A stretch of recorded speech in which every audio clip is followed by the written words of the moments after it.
Buenos días, Manuel Fresno, María Úbeda, Centro de Biología Molecular Severo Ochoa. Muchísimas gracias por concederme esta entrevista. Y la primera pregunta que os quería plantear es, ¿qué se sabe a día de hoy sobre los mecanismos que hay detrás de la aparición del COVID persistente? Bueno, buenos días, Graciela. Gracias por la invitación en mi nombre y creo que también en el de María. Se sabe, es una pregunta que es realmente muy difícil de contestar a día de hoy, puesto que se sabe realmente poco. Hay muchas opciones y muchas posibilidades. El COVID persistente surge como una patología múltiple, con múltiples aspectos. Al principio poco reconocida o no reconocida por las autoridades sanitarias, de personas que habían sido infectadas por COVID y reportaban mantener cierto tipo de síntomas a lo largo de o durante mucho tiempo después de haber resuelto aparentemente la infección viral. Entonces, ha tardado, sin recordar que esto empezó hace 2 años y entonces ha tardado casi o más de un año en ser reconocido como una enfermedad y aún realmente no sabemos nada. Nuestro trabajo actual es intentar aclararlo o producir algún dato, alguna evidencia científica que permita aclarar el mecanismo y también aclarar o permitir un mejor manejo clínico de estos pacientes. Entonces, los síntomas son muy variados y quizá luego María pueda comentar más de los síntomas porque los está analizando mucho más en detalle que yo, pero dentro de mi grupo. Pero las posibilidades que puede ocurrir es que el virus, como pasa o puede pasar con otros virus, tenga algún reservorio, algún sitio en algunas personas donde permanezca escondido, sin causar los problemas clásicos y sin ser detectable, obviamente, por una PCR en nasal, que es lo que la única evidencia que tenemos ahora, o el único ensayo que tenemos ahora para infección activa, y de algún modo pues siga saliendo y siga siendo recurrente. Luego hay otras opciones que estamos explorando, que es que pueda ocurrir que haya se haya generado un cierto tipo de autoinmunidad en la respuesta al virus en ciertas personas y esa autoinmunidad sea la causante de algunos de los fenómenos que estamos viendo. Podremos luego volver a hablar de esto un poco porque esta hipótesis tiene ciertas evidencias importantes o ciertos apoyos indirectos importantes en el sentido de, como digo, voy a dejarle esto un poco a María que lo explique con más detalle, pero básicamente que tiene los datos y los nuestros y en general de los demás, pero afecta principalmente a mujeres. Entonces, y tiene brotes, es decir, no es continuo el problema, ¿no? Los problemas clínicos que tienen no son continuos, van en ciclos, no van en brotes. Y esto es una característica que tienen muchas de las enfermedades autoinmunes, igual que el hecho de que afecte más a mujeres que a hombres, que también es otra característica que tienen las enfermedades autoinmunes. Y la tercera posibilidad, que es que haya que la infección viral, inicialmente en algunas personas, teniendo en cuenta que la infección ha tenido muchos tejidos o ha estado en muchos órganos donde ha podido causar daño, porque evidentemente la muerte ocurría principalmente por problemas pulmonares, por problemas respiratorios, pero realmente no ha habido, se ha encontrado virus en el cerebro, se ha encontrado virus causante probablemente de la anosmia. Entonces, la tercera posibilidad es que haya algunos tejidos que hayan quedado tocados en algunas personas debido a que los distintos síntomas que hemos tenido o que han tenido las personas que se han infectado inicialmente, pues han podido causar daño en un tejido en otro y esos daños pues han sido ya irreparables y siguen permanentes. Entonces, estas son las 3 opciones de las posibles que hay y luego, pues si queréis, hablamos un poco más de cada una de ellas.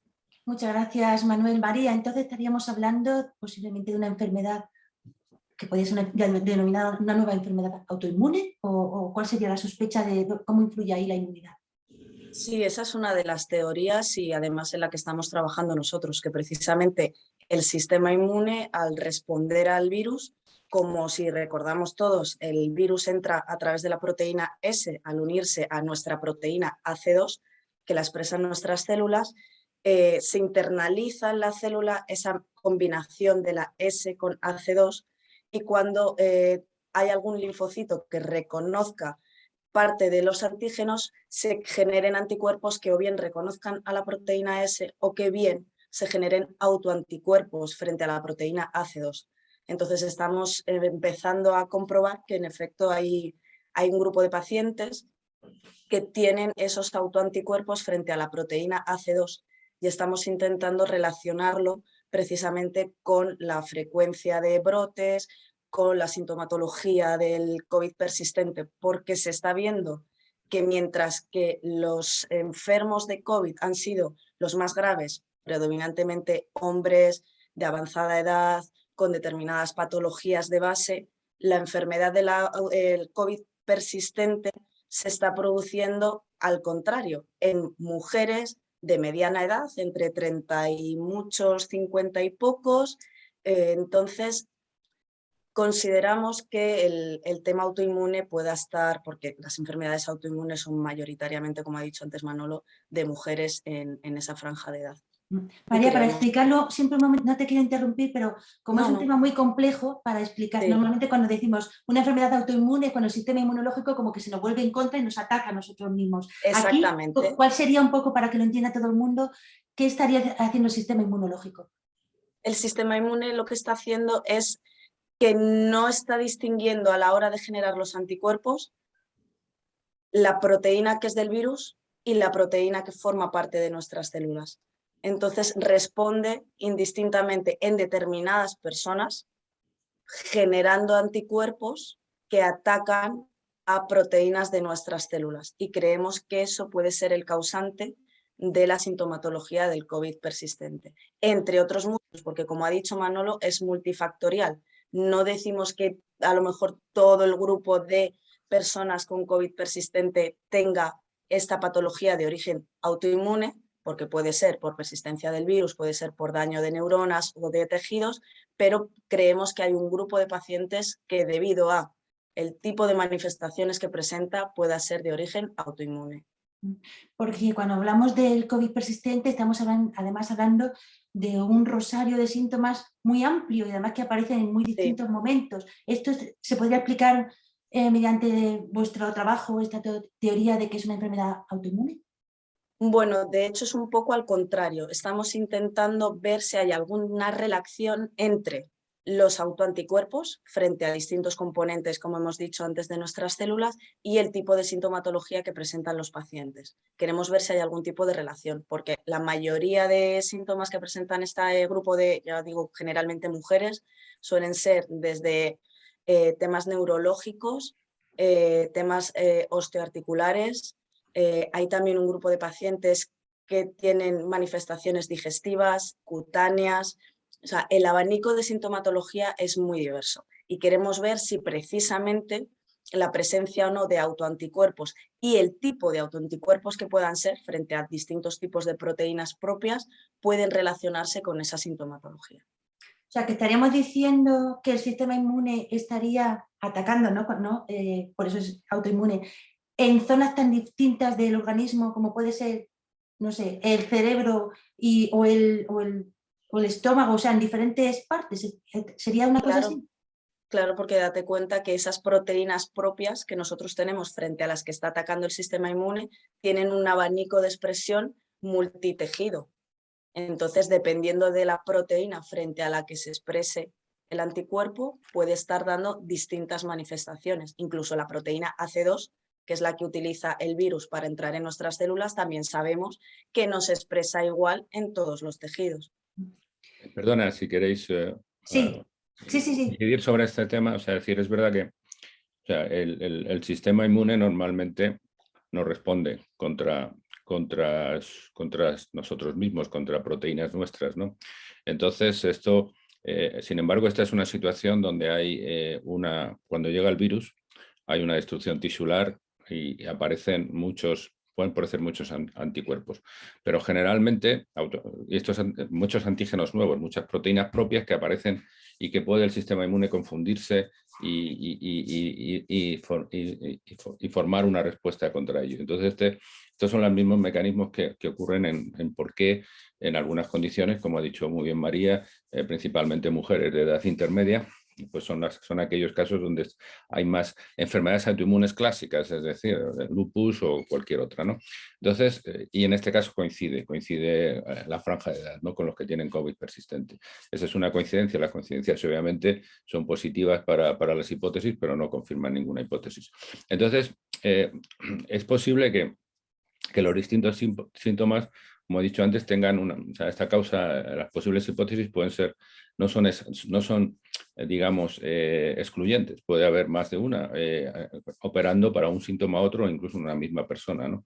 Entonces, nosotros creemos que realmente una de las causas más importantes es que cuando el virus entra, creo que todo el mundo lo sabe ya, porque ahora mismo con tanto coronavirus por los medios de comunicación, pues saben que hay un receptor celular que es el AC2 y que el virus utiliza la proteína S contra la cual hemos hecho la vacuna y al unirse la proteína S del virus al AC2 entra en la célula y la destruye. Entonces, sin embargo, también es muy posible que las células del sistema inmune innato sean capaces de coger el virus. El ácido soluble está el ácido está en membrana, pero también está soluble, está en el suero, y entonces puede formar una especie de complejo y con la proteína S del virus, ya el virus intacto, que es lo que hemos también publicado nosotros, que eso puede ser también un arma de protección para evitar la infección, como si fuera una especie de señuelo que evita que el virus vaya a la célula porque hay algo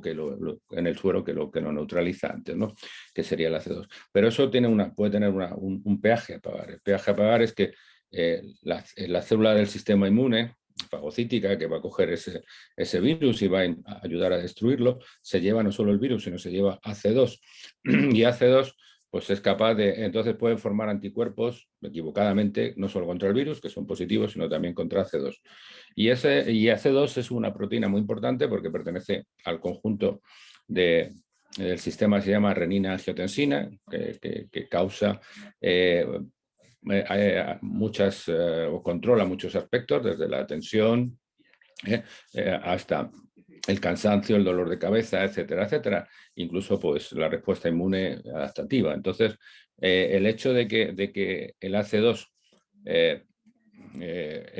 pueda formarse estos anticuerpos, estos autoanticuerpos contra AC2 o algunas otras proteínas que pueden estar unidas a AC2 en el sistema renina-angiotensina, puede a su vez seguir modulando en el futuro, una vez que se haya ido la infección, la función de AC2. Entonces sigue teniendo, es decir, estos autoanticuerpos atacan a estas células, atacan a las células endoteliales de las venas o de los capilares, atacan a las células epiteliales y entonces causan los problemas que causaría el mismo virus. Entonces, por eso hay muchos virus, por eso los síntomas son a veces muy parecidos a los que está causando el virus durante el periodo de infección típico, esos 10-15 días, ¿no? Que son fiebre, menos fiebre, mejor dicho, menos fiebre, ¿no? Están produciendo dolor de cabeza, cansancio, etcétera, etcétera, ¿no? Como ha dicho muy bien María. Entonces, eso es lo que creemos que puede estar pasando en un conjunto de síntomas. También es verdad que como ha dicho María, es decir, tenemos una cierta evidencia que coincidiría con esto, porque realmente no todos los anticuerpos, hay inmunoglobulinas de varios tipos y no son las inmunoglobulinas de tipo IgG, digamos las más eficientes no son las que están formando estos anticuerpos. Estos anticuerpos son más bien de tipo IgA o de tipo IgM, ¿no? Que también coincidiría con posibles mecanismos de cómo se pueden formar, con el mecanismo que contaba yo anteriormente de cómo se puede formar estos autoanticuerpos. Y ya por último, creemos que hay ciertos, tú has mencionado, Graciela, síntomas neurológicos. Los síntomas neurológicos creemos que probablemente no. Como tú sabes bien, no todas las inmunoglobulinas y menos las IgM son capaces de atravesar la barrera la barrera del cerebro, son capaces de entrar en el cerebro. Entonces, creemos que ahí el daño ha podido pasar por otro mecanismo que también ocurre y que tiene que ver, creemos que, con la anosmia.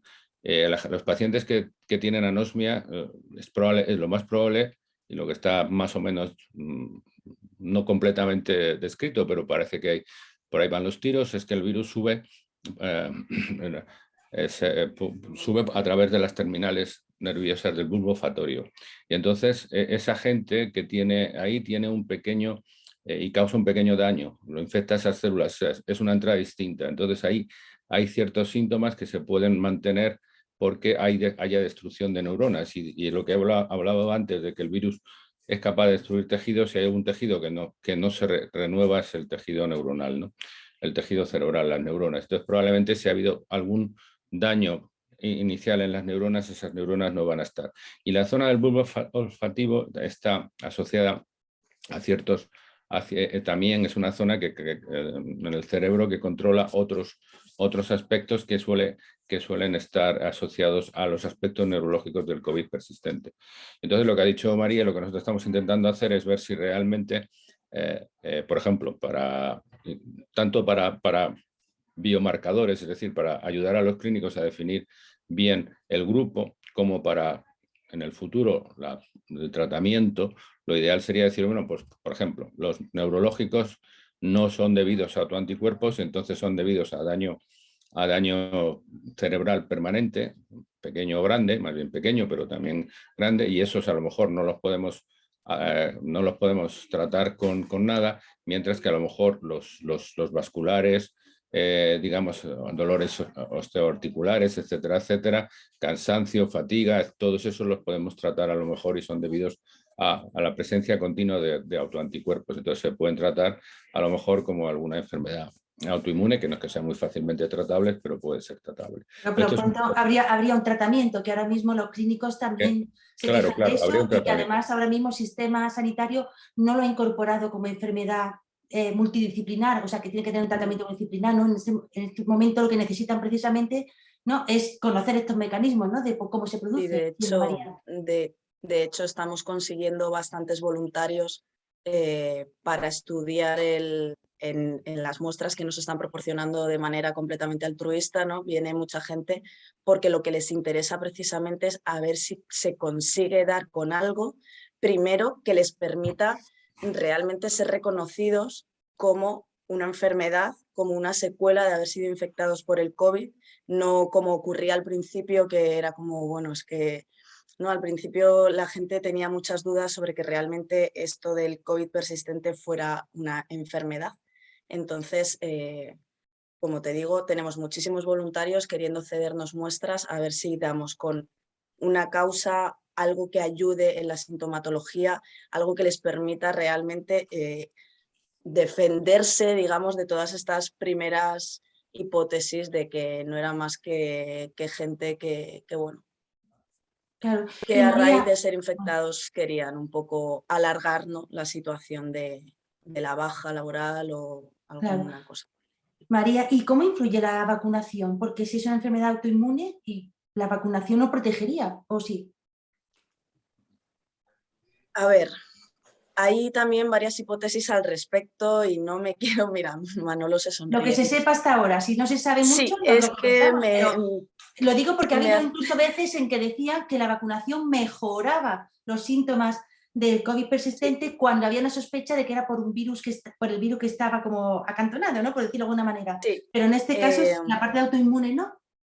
Hay mucha gente a la que se le dijo, ¿no?, en su momento que vacunándose podría mejorar la sintomatología del COVID persistente, pero tengo que decir que hasta el momento en el grupo de pacientes de COVID persistente que nosotros estamos manejando, como les hacemos una pequeña historia clínica sobre los síntomas y demás, y tenemos comparaciones, tenemos dos grupos entre gente con COVID persistente que se ha vacunado y gente con COVID persistente que no se ha vacunado.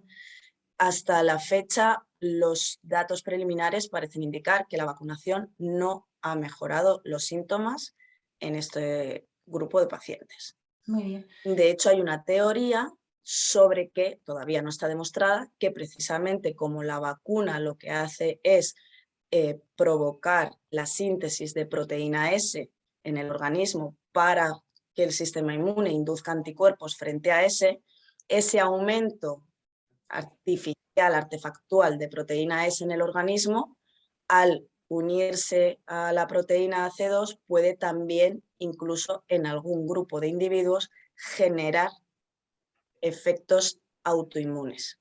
Pero ya te digo que estos son todo hipótesis que todavía no se han demostrado y tampoco me quiero yo meter claro, no, en lo ningún dejamos hasta berenjenal. ahora, se está investigando y Se No, está no. investigando. vamos generando conocimiento. 2 preguntas más en este sentido. Por ejemplo, ¿podría afectar más a personas que han tenido síntomas más graves, menos graves? Porque el COVID persistente además también de repente aparece, son síntomas de repente distintos. O sea, ¿la patología que se ha tenido durante la infección afecta? De momento parece que además puede incluso ser lo contrario.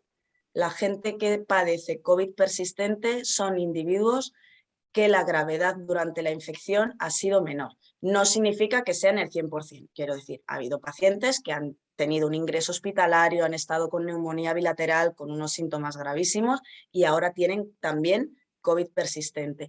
Pero la gran mayoría de pacientes de COVID persistente se trata de individuos que durante el periodo activo de la infección no tuvieron una sintomatología especialmente grave. De hecho, como comentaba antes, generalmente los individuos infectados de COVID más graves han sido varones de mayor edad con patología previa, mientras que COVID persistente es mayoritario en mujeres de edad media sin ningún tipo de patología inicialmente previa. Las hay con patologías previas. De hecho, estamos viendo a ver si aquellas mujeres con algún tipo de enfermedad autoinmune inicial pudieran tener un COVID persistente de mayor gravedad o con una variedad de síntomas diferentes, porque ya te digo que es que la sintomatología es de lo más diversa y generalmente no se asocia a la patología respiratoria que provoca la infección activa. Sí que hay disnea, tienen dificultad para respirar un gran número de pacientes, pero lo habitual es que mientras que la infección activa es neumonía, dificultad respiratoria, la COVID persistente vaya en base a síntomas neurológicos de falta de atención, dolores de cabeza, de repente se me olvidan las palabras, dificultad para concentrarme, síntomas osteoarticulares, fatiga crónica, de repente dicen es que doy 2 pasos y me canso, no sé qué me ocurre, digestivos, un poco menos, cutáneos, y los hay tan diversos como pérdida de cabello, pérdida dental, alteraciones completamente del ciclo menstrual, que eso también es algo que se ha visto con el tema de las vacunas. Se vio un poco que había mujeres a las que las vacunas les había provocado un cambio en el ciclo menstrual. Entonces, bueno, Vale. no encaja. Los síntomas de la infección activa con los síntomas del COVID persistente no son lo mismo. Has hablado de mayoritariamente mujeres de mediana edad, pero COVID persistente está ya descrito también digamos, en un rango muy amplio de población, incluido la población pediátrica. ¿Coincide con vuestros datos? Es Bueno. que en pediatría a nivel de COVID persistente no hemos realizado ningún estudio. El estudio que tenemos, el proyecto, es todo con mayores de edad, con adultos, y te digo, ahora mismo tenemos un grupo de más de 100 muestras Sí. y tan solo 10 se trata de varones. El resto son mujeres de entre 35 y 55 años. Y a nivel pediátrico sí que tenemos un estudio entre manos con niños, pero se trata de niños en el momento de la primera ola con esa sintomatología tan leve que prácticamente parecía que ni siquiera pudieran estar infectados. No trabajamos con muestras de niños con COVID persistente. Perdona. Sí, sí, Manuel. No, hay dos cosas. Con niños inicialmente, nosotros con niños no hemos hecho gran cosa con niños, hemos hecho lo que ha dicho María, o estamos haciendo otro tipo de análisis para ver un poco la respuesta inmune de los niños a la infección viral primaria, vamos a decirlo así. Sin embargo, los niños siempre ha habido desde el inicio de la pandemia se decía que los pocos niños que estaban graves eran porque sufrían un síntoma de Kawasaki, un síntoma, digamos, autoinmune. Entonces, los que estaban graves. Entonces, que solamente los poquitos que estaban graves o que podían haber estado graves, los poquitos que se habían muerto. Nosotros inicialmente hicimos no tenemos muchos niños de estos, es difícil encontrarlos, era difícil encontrarlos aquí, pero sí que hemos seguido un poco la literatura sobre ese tema. Entonces, evidentemente, sí que parece que los niños graves en la infección primaria. Entonces, hay dos cosas aquí un poco que son distintas. O sea, la infección aguda, por llamarlo así, primaria, los niños sí que parece que la aguantaban muy bien y, sin embargo, unos muy poquitos que tenían tendencia a tener enfermedades autoinmunes o que ya tenían, era capaz de producir un síntoma multiinflamatorio síndrome que era muy parecido a una enfermedad autoinmune. Entonces, ahora el COVID persistente es algo que los niños no sabemos, o sea, es decir, los niños es muy difícil, ha sido muy difícil saber fecha inicial de infección, porque no sabemos si alguien se infectó en la primera ola, en la segunda ola, en la tercera ola. Normalmente han tenido síntomas tan pequeños que no se les ha hecho una PCR. Entonces, garantizar cuando la persona, el niño, se ha infectado para saber si es COVID persistente, es decir, si le pasa 3 o 4 o 5 meses después de haber tenido la primoinfección. Entonces, ahora, eso va a hacer que sea muy difícil saber si son COVID persistentes o es que acaban de pasar una infección por Omicron hace un mes, que apenas detectable. Entonces, eso va a ser difícil para saber si los síntomas autoinmunes que hay en niños. De hecho, son muy pocos. O sea, yo pienso que hay muy pocos niños que tengan un COVID persistente. O sea, que digan, oye, alguien que se haya claramente, porque el grupo que nosotros tenemos actualmente, y hay otros grupos, es un grupo de básicamente tenemos varias cohortes, ahora estamos reclutando otra cohorte y vamos por una tercera cohorte, pero la primera cohorte, que es donde están estos datos, son sanitarios, son todos sanitarios, son personas digamos con conocimiento de la enfermedad, que han manejado la enfermedad, que se infectaron al inicio porque los sanitarios eran una persona de riesgo y que realmente se han mantenido, llevan dos años y esos 2 años pues desde que se infectaron, y sabemos cuándo se infectaron porque les hicieron una PCR en el momento, en marzo, en abril o en mayo del año 2020. Entonces, llevan más de 20 meses con los síntomas. Eso es que me parece muy importante lo que estabais comentando ahora, 20 porque meses. estamos hablando de personas con 20 meses de síntomas. Sí, llevan 20 meses de síntomas.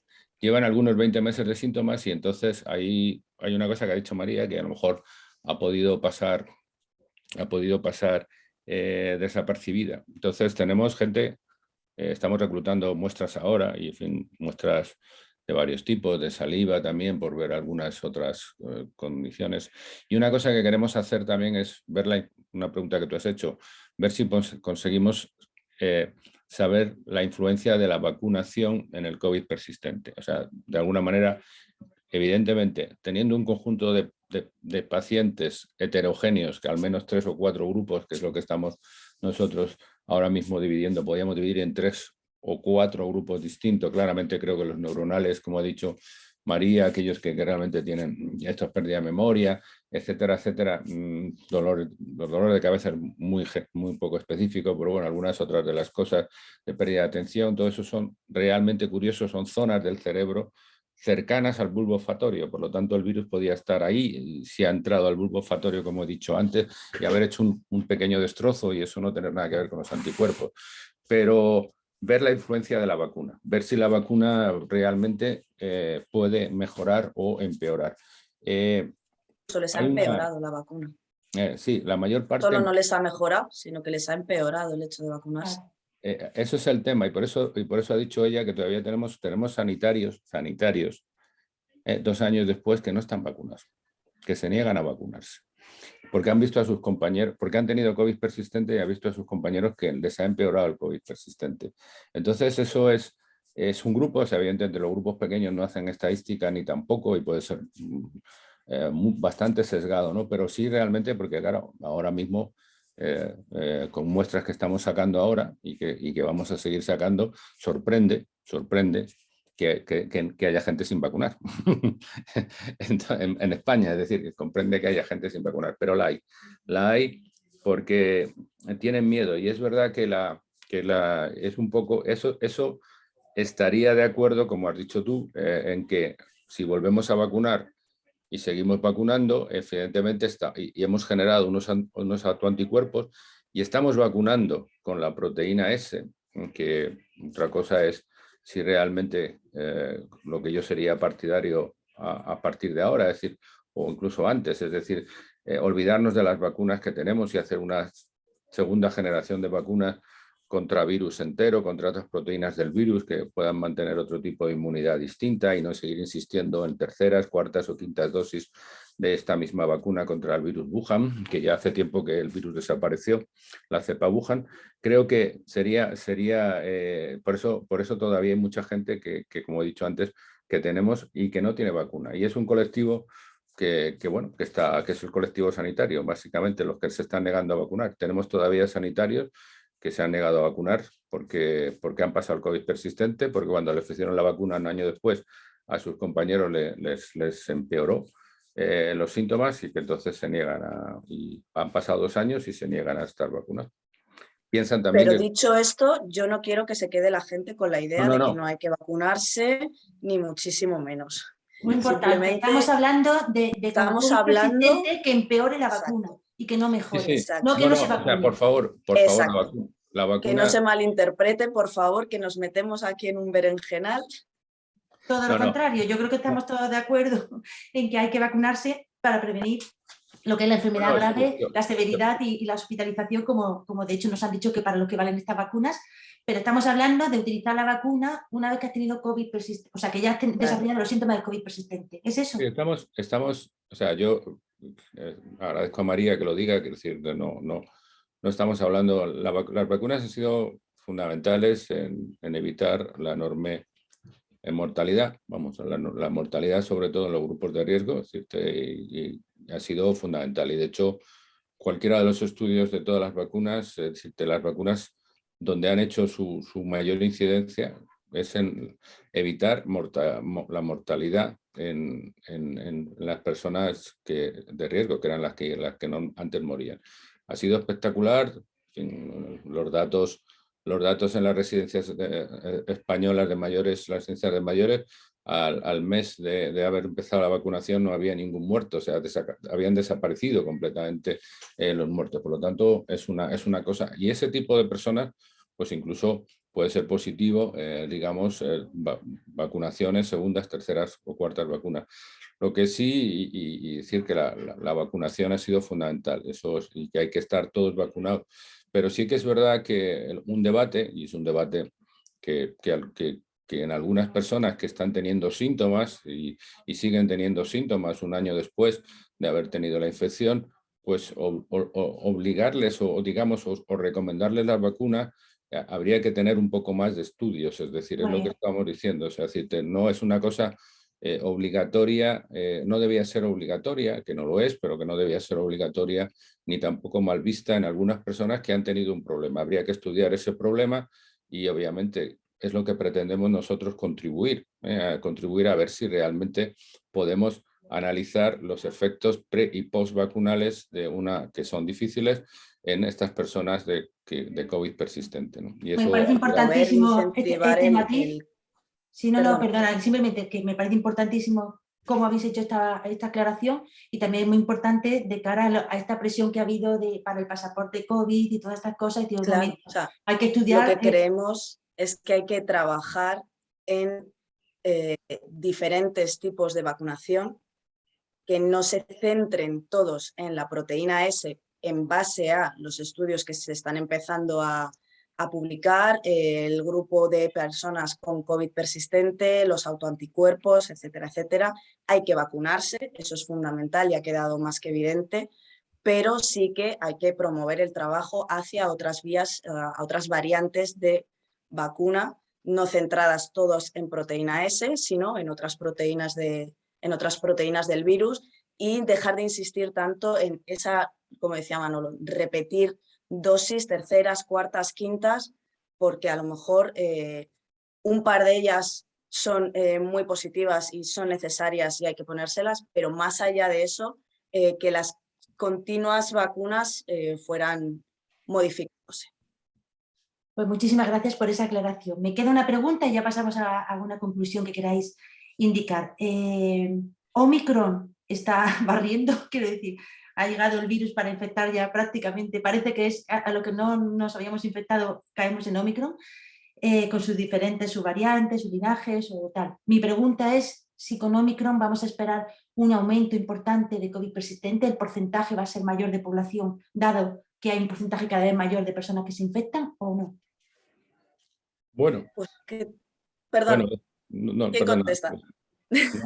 no lo sé, es una buena pregunta y es, digamos, algo que nos puede tener entretenidos en un próximo futuro, entretenidos desde el punto de vista de trabajo científico. No lo sé. Es excelente pregunta. La primera pregunta es: Omicron ha venido para quedarse, es la variante reina y no va a venir ninguna otra. Es decir, esto es una primera pregunta que yo creo que es posible que dure un tiempo, pero que es posible que no sea la última, o sea, que no haya cambios tan rápidos como ha habido con la alfa, la beta, la delta, etcétera, todas estas que están viniendo, y luego la Omicron. No, yo creo que va a aguantar más tiempo, va a estar más tiempo con nosotros, pero es posible que como algún otro coronavirus catarral, vaya a cabo de 3 o 4 o 5 años aparezca una nueva versión que sea la dominante.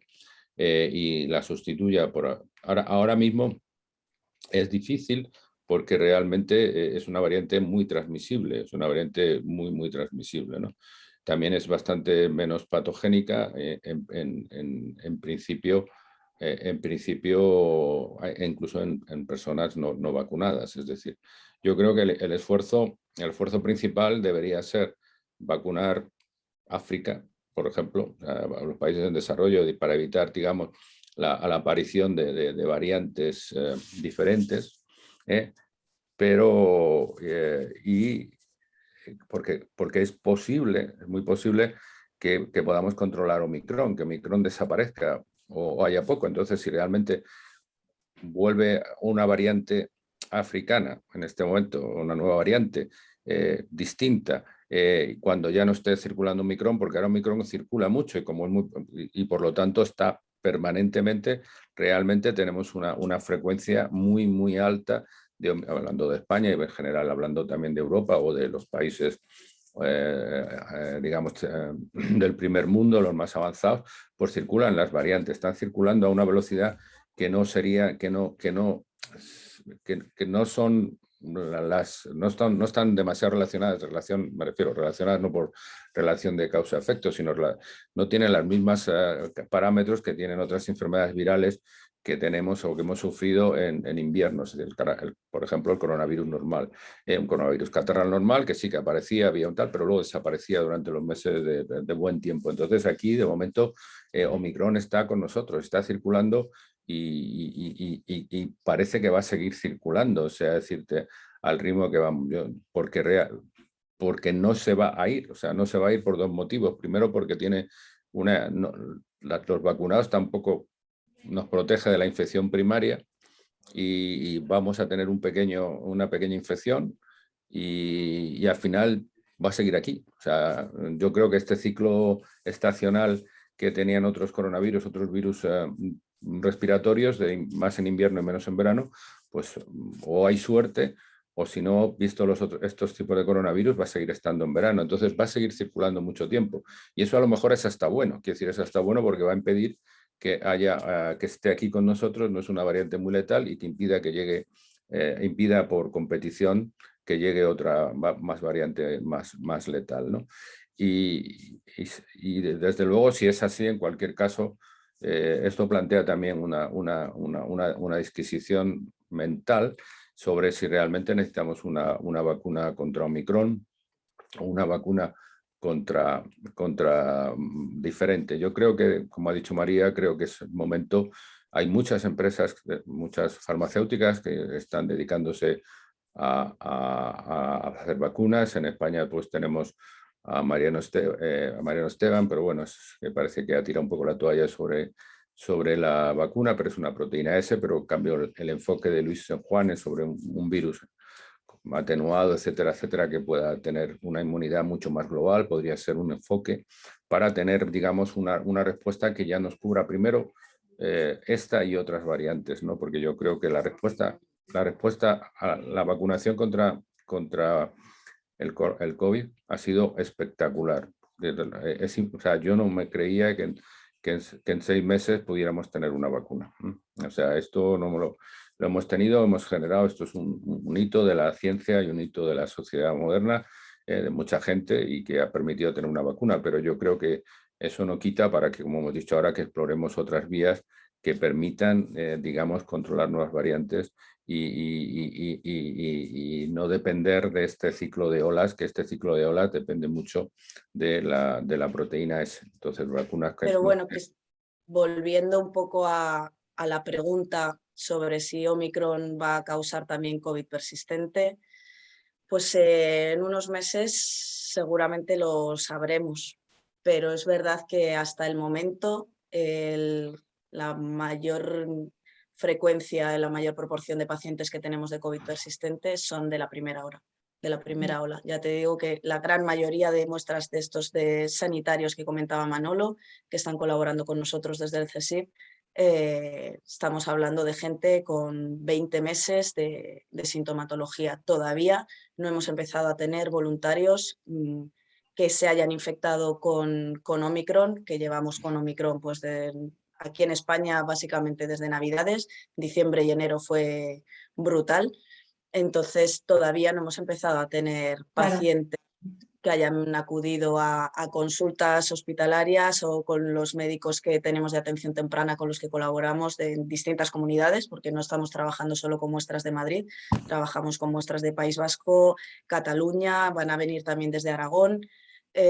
Todavía todos los pacientes que tenemos son de COVID de primera y segunda ola. Perfecto. Que haya de Omicron, no lo descarto.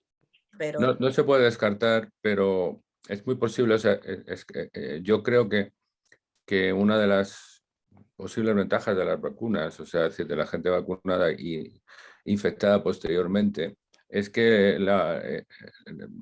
y casi todos los de Omicron son vacunados e infectados posteriormente. Desde la hipótesis que nosotros nos planteamos un poco de los mecanismos, es bastante improbable que sean tan abundantes los casos de COVID persistente. Es decir, ahora mismo estamos con estos reclutamientos de esta segunda y tercera cohorte que tenemos, vamos a intentar ver cómo están, si hay pacientes, que alguno que reporta COVID persistente, y después de la vacunación. O sea, si por eso tú decías, o sea, que han sido vacunados, se han vuelto a infectar y después reportan COVID persistente. A ver si hay alguno. Porque yo creo, o sea, tengo la esperanza también de que realmente el COVID persistente no ocurra en todas aquellas personas que han sido vacunadas antes de estar infectadas. Entonces, esa parte... espero que sea así, no hay ninguna evidencia, pero es parte de lo que queremos hacer. Evidentemente, para eso tiene que haber COVID persistente y tiene que pasar tiempo. Entonces, si realmente al final, de aquí a un año, no reclutamos a nadie de Omicron, pues es que Omicron no está generando esos síntomas. O sea, que estaríamos hablando de COVID persistente fundamentalmente aparecido cuando apareció el virus y no teníamos nada de inmunidad. Exactamente. Sí, desde luego el grupo de pacientes que tenemos, es cierto, lo ha dicho Manolo perfectamente, es gente que no tenía ningún tipo de vacunación, se infectó. Después, el hecho de vacunarse después de esa infección ha podido empeorar o no los síntomas del COVID persistente. Pero es verdad que no tenemos ni un solo paciente que, estando vacunado, se haya infectado con la variante que sea y después de esa infección post-vacuna haya manifestado síntomas de COVID persistente. Que no digo que no los haya, pero que desde luego nuestro grupo de estudio ha coincidido que no tenemos ninguna persona con esas características. Esos Perfecto, pacientes... ya. Sí, Manu. No, perdona, esos pacientes, o sea, nosotros ahora estamos reclutando gente, o sea, evidentemente una característica del COVID persistente que nosotros estamos aplicando es que haya pasado un tiempo, o sea, un tiempo razonable, es decir, porque razonable desde la primoinfección, ¿no? Entonces, es complicado determinar cuándo es la primoinfección, porque para ello podía haber, o sea, una persona podía haber estado infectada antes, no tener síntomas, no haberse hecho una PCR y vacunarse y volverse luego a infectar. Hay toda la casuística. Es decir, es verdad, lo que quiero decir es que es complicado a veces definir exactamente cuándo ha sido la primoinfección de un paciente particular.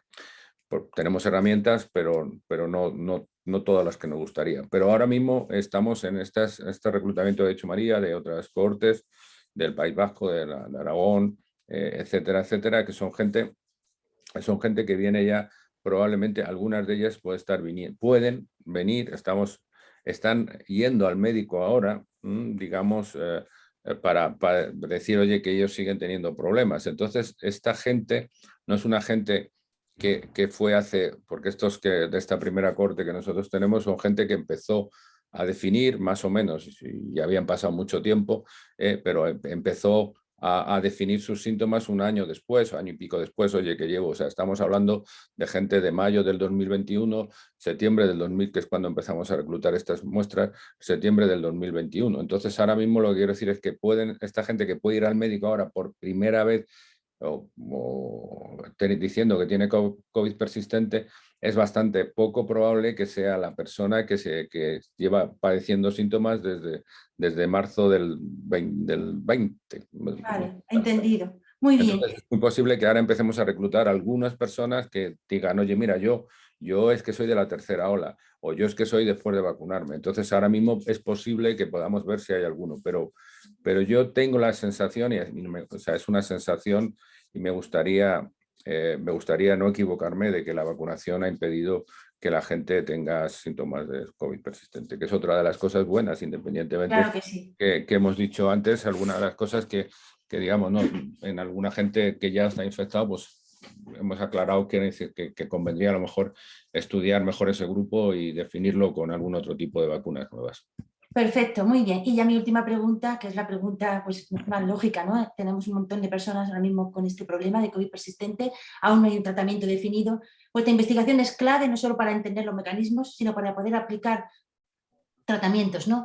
¿Cuándo podríamos pasar a un ensayo clínico? ¿Cómo veis vosotros los tiempos ahora? Estamos en una fase muy, muy preliminar. Hablar ahora mismo de tratamientos me parecería del todo arriesgado, y menos darte un plazo de tiempo, porque tampoco nuestro estudio estamos hablando del número de muestras, de la importancia que a nivel estadístico se necesitaría para poder plantear De esas acuerdo, opciones. pero me imagino que habrá hospitales o grupos de investigación que ya estén Sí. pendientes de vuestros resultados, ¿no? Sí, sí. Sí, porque ya te digo que estamos colaborando con Centro de Salud catalán, País Vasco, Aragón, y por supuesto que estamos todos ansiosos y deseando poder encontrar algo que dé alguna pista, que de alguna manera pudiera ayudar a todo este grupo de personas que lo están pasando realmente mal, realmente mal. Pero Sí, yo desde luego no me atrevo a darte un plazo. Yo tampoco, Graciela. Es difícil decirlo, pero es evidente que lo que sí que puede definir esto son, creo yo, espero, subgrupos de pacientes. Algunos pueden ser tratados de distinta manera, porque evidentemente no es lo mismo. Si sabemos un poco la etiología, pues hay drogas disponibles para mejorar los síntomas de algún tipo u otro. Luego tenemos, o sea, y podría ser inmediato, o sea, en teoría casi va a decir que no haría falta, digamos, algunos ensayos clínicos, dependiendo de algunos tipos de patologías o tipo mecanismos patológicos. Pero hay una cosa que ha dicho María, y que creo que también, para acabar, merece también un poco la pena de destacar. Es decir, las personas con COVID persistente van a los centros de salud, no van al hospital. Es decir, los centros de salud digamos, no hacen análisis como harían los hospitales, es decir, no te sacan suero, no te hacen nada, o sea, digamos, básicamente te miran y te dicen, bueno, tiene usted un dolor de cabeza, vale, no sé qué, tómese una aspirina, un ibuprofeno, tómese no sé qué, o tiene usted esto, pues oye, mire, tome este reconstituyente y tal. Entonces, quiero decir con ello que realmente y además han estado absolutamente saturados durante esta pandemia. Entonces, quiero agradecer a todos los que participan con nosotros el esfuerzo que están haciendo por intentar convertirse en un centro de investigación, vamos a decirlo clínico, reclutar muestras, pinchar muestras, y para eso tenemos tanto algunos centros de salud como algunas clínicas privadas que también están colaborando en el proceso, y algunas asociaciones, porque esto también es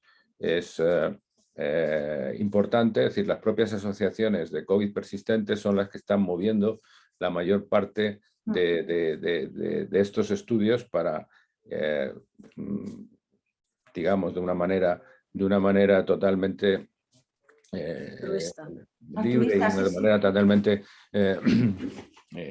desinteresada, pues están donando sus muestras, se acercan a las clínicas para que les saquen sangre, para que les saquen todo tipo de muestras. Todos nos piden, por favor, que cuando tengamos algún resultado, que les informemos. Normal, yo creo que no había trabajado en ningún proyecto hasta ahora en el que la gente, cuando firma el consentimiento informado, todos marcan la casilla de por favor, infórmeme, doy el consentimiento para que se me informe del resultado, porque están todos pacientes por saber si hay algo que se pueda hacer para paliar esa sintomatología que lo están pasando muy mal.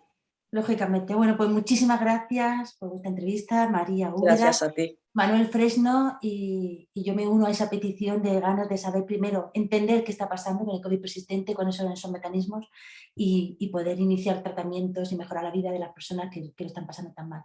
Muchísimas gracias por vuestra investigación y toda la suerte del mundo. Muchas gracias. Muchas gracias. Gracias.